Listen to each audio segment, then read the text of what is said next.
People, Deluded, I'm back again. Hope you're all well and safe, and don't want to say you're enjoying the quarantine, but within the context you're enjoying the quarantine.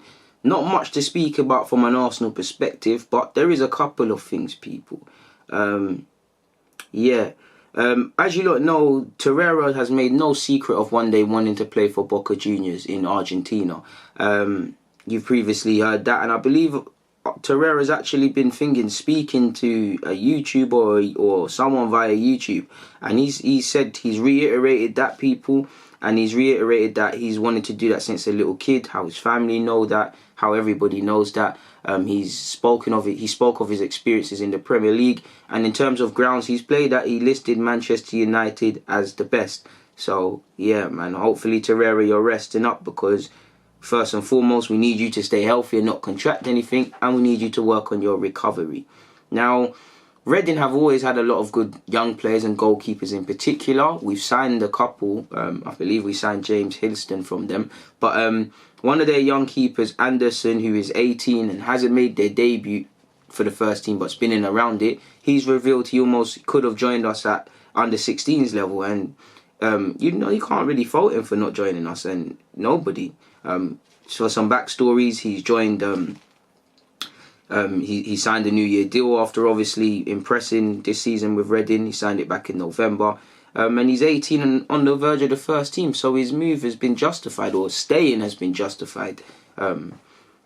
Or his initial move to Reading has been justified, because he's signed a deal. He's on the first team. If he was at Arsenal, look at the goalkeepers on the first team books and all the youth keepers, injured or playing. How many would he be ahead of? What would he be doing? Would he be on loan a couple of years? I don't know our plans, but yeah, man, big up the 18-year-old. He said, "If I have to be completely honest, I don't think it would have made sense to go. Reading is one of the best places for goalkeepers in England, and I'm much more likely to get a chance with the main team here.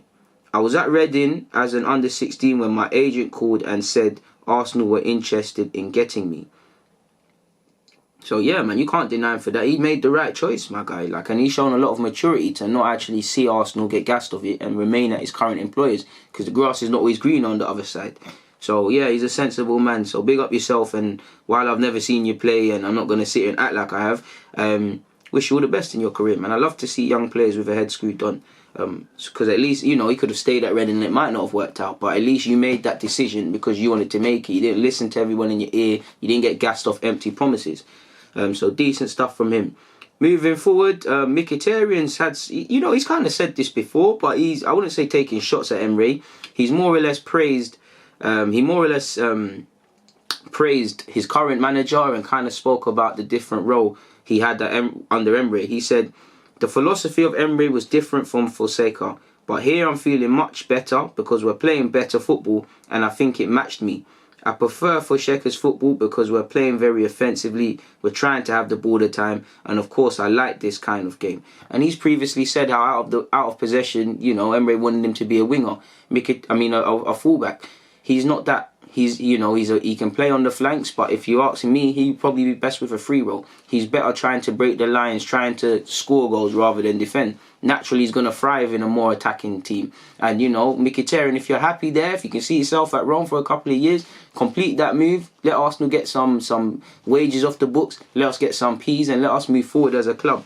Because you hear his future is very much in debate. The Ceballos rumours are getting very old, people, but Marca, a publication in Spain, is the latest one to chime in on Ceballos and said he still has no place in Zidane's plans. The player will have plenty of clubs interested in him, and Real will sell because they can raise funds from his sale. So he'll more or less be sold to the highest bidder, whether that's Arsenal on a permanent one, whether that's Valencia, who were previously linked with him, whether that's another club, we don't know, people. Keeping up the theme with Spanish centre mids or Spanish midfielders, apparently Mikel is looking to make more signings from his native Spain this summer, and Sky Sports News are reporting Arsenal are keen on signing Valencia midfielder Carlos Soler. Valencia need to raise more than 36 million in player sales before June the 30th. I don't know why. I don't know if that's with FFP. I don't know if that's their books. I don't know if they owe money to the government. I don't know if this even makes sense. But I wouldn't mind Soler. He can break the lines. He can move the ball forward. He played a very good game against United whenever that was. He can play on the flanks, but it's more or less an inside midfielder sort of thing versus a winger. You know, he's not the oldest of midfielders as well. He's got time on his side, people. He'd be someone I'd want. Obviously, 30 million euros as well. That's right up Arsenal's street. Don't know how true this is, but he is a player I would like to bring to the club, and I've spoken about him before. Finally, Arsenal have, well, according to Le Temps Sport, Arsenal have expressed an interest in Lyon striker Moussa Dembele. The French club are thought to want at least 80 million. Can we offer Lacazette back to you lot and get him? No, of course they wouldn't take Lacazette's wages, but ironically, Lacazette would get Champions League football there if he stayed. Wait, no, I don't think they're in the Champions League qualification spaces now. I could be wrong. I don't know where the French league is right now. I just remember them being in poor form. That Kamara's guy that allegedly Arsenal wanted, though, has been balling out for them. So that might be a case of us losing out. Yeah, I knew it, man. I should never doubt myself. They're 7th, so I don't know how the French qualification phases work, but I know surely 1st, 2nd, maybe up to 4th gets you Champions League. So it's a tough one for Lyon, really. So are they really in a position to command that? And that also might strengthen his case, because him and a couple of players, you know, Depay might even, when he gets back from injury, sit there and go, I want to play Champions League football. I'm not really on this, guys. I want to keep it moving.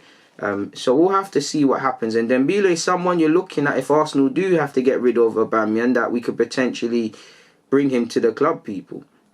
For 80 million euros, forget about it. Maybe we can do business around 60, so make it around 50, a similar fee that was paid for Aubameyang and Lacazette, and hope he can hit the ground running. Obviously, he's previously been in England, been in London with Fulham and stuff.